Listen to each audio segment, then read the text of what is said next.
Hello everyone and welcome back to my channel, and in this short video I will tell you that how you can easily find all the deleted stories on Instagram app. That's quite simple, interesting and easy, so make sure to watch the video till end so you don't make a single mistake. I am on my iPhone. You can follow the exact same steps if you're on an Android or a computer as well. So let's get started without wasting a single second.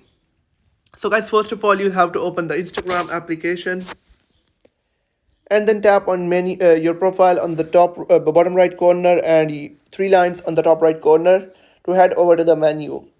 Now once you're on this page, you'll have to tap on your activity just under settings and privacy. Tap on your activity, and right in the removed and archived content section you'll find an option of recently deleted. You'll have to tap on recently deleted, and right here you'll find no delete recently deleted content that says when you delete posts, stories and Instagram TV videos and reels, they'll show up here.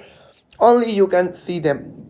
So in my case there are no deleted stories, posts or something like that. In your case it may be different. If you have deleted any stories, posts or reels on your Instagram account. I hope you found the video helpful. If you found the video helpful, make sure to like the video and hit that subscribe button. And if you have any questions about the video, let me know in the comment section. Thank you.